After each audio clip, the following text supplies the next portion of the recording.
PM Modi आज से 2 दिवसीय कुवैत दौरे के लिए हुए रवाना। 4 दशकों में किसी भारतीय प्रधानमंत्री की यह पहली यात्रा होगी। आज त्रिपुरा दौरे पर गृह मंत्री अमित शाह अगरतला में एनईसी बैठक की करेंगे अध्यक्षता। ब्रह्मबारा शिविर का लेंगे जायजा। एक देश एक चुनाव को लेकर जेपीसी घोषित। लोकसभा में 27, राज्यसभा में 12 सदस्य होंगे। पीपी चौधरी जेपीसी की बनाए गए अध्यक्ष। लखनऊ में पुलिस और बदमाश के बीच मुठभेड़। आरोपी जिहादी लियाकत के पैर में लगी गोली। गिरफ्तार 11 साल की नाबालिग बच्ची को बहला फुसला कर ले गया था जिहादी लियाकत। राजधानी दिल्ली में कड़ाके की ठंड। न्यूनतम तापमान 4 डिग्री पहुंचा। अलाव का सहारा ले रहे लोग।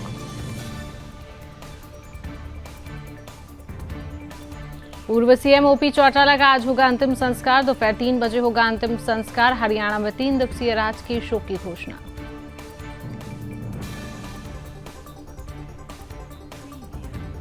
विश्व पटल पर फिर बढ़ा भारत का कद। आज पूरी दुनिया मनाएगी विश्व ध्यान दिवस। यूएन ने 21 दिसंबर को विश्व ध्यान दिवस घोषित किया।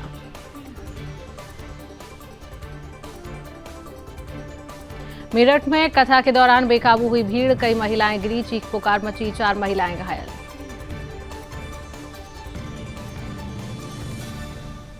संभल पर सीएम योगी का बड़ा बयान। कहा कभी काशी अयोध्या संभल में तोड़े गए मंदिर। बोले मानव सभ्यता बचानी है तो सनातन का सम्मान करें।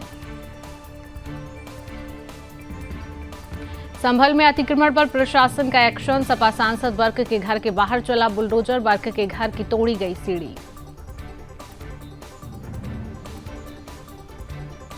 लोकसभा की कार्यवाही अनिश्चितकाल के लिए स्थगित। लोकसभा स्पीकर बोले गेट पर प्रदर्शन न करें।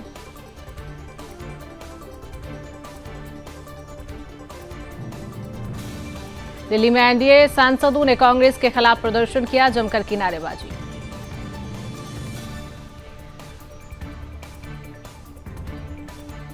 सपा सांसद डिंपल यादव ने कहा बीजेपी हमेशा एक पक्ष को लेकर ही आगे बढ़ती है। वो कभी भारत के संविधान, लोकतंत्र और लोगों को लेकर आगे नहीं बढ़ती। बीजेपी सांसद अरुण गोविल ने कहा विपक्ष को संयम की जरूरत। कल राहुल गांधी शांत नजर नहीं आ रहे थे। यह संसद में सांसदों को शोभा नहीं देता। कांग्रेस सांसद केसी वेणुगोपाल का अमित शाह पर निशाना। कहा अमित शाह को इस्तीफा दे देना चाहिए। उन्हें देश से माफी मांगनी चाहिए। कांग्रेस सांसद प्रमोद तिवारी का बीजेपी पर हमला। कहा बीजेपी की फांसीवादी विचारधारा सामने आई। उन्होंने अंबेडकर जी का अपमान किया है।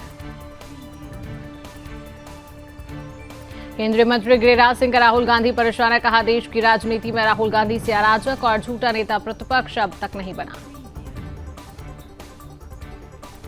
केंद्रीय मंत्री गिरिराज सिंह ने कहा खड़गे इतने अनुभवी हैं लेकिन फिर भी गलत बयानबाजी कर रहे थे।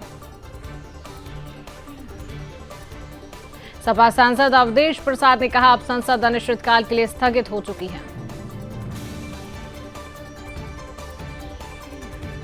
सपा अध्यक्ष अखिलेश यादव ने कहा सरकार को विपक्ष की माफी की मांग को मानना चाहिए। जो व्यक्ति माफी मांग लेता है वो बड़ा होता है। बीजेपी सांसद बांसुरी स्वराज ने कहा जनप्रतिनिधि लोकतंत्र का सबसे बड़ा पहरी लेकिन राहुल गांधी और एनडीए गठबंधन के सभी सदस्य ये बात भूल गए। कांग्रेस सांसद शशि थरूर ने कहा संसद के समय का अधिकांश हिस्सा व्यवधान में बर्बाद हो गया। हमने भारत के लोगों को निराश किया। यह बहुत दुर्भाग्यपूर्ण।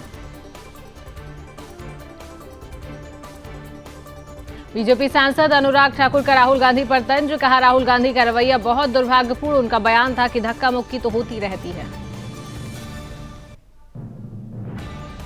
कांग्रेस सांसद कुमारी शैलजा का बीजेपी पर आरोप। कहा बीजेपी ने कांग्रेस को रोकने की कोशिश की जबकि स्पीकर ने स्पष्ट निर्देश दिए थे कि कोई भी सीढ़ियों पर प्रदर्शन न करे। केंद्रीय मंत्री किरण रिजिजू ने कहा हमारे एनडीए के सांसद नाराज और आक्रोशित हैं। बोले कि आजादी है लेकिन हाथापाई नहीं होनी चाहिए।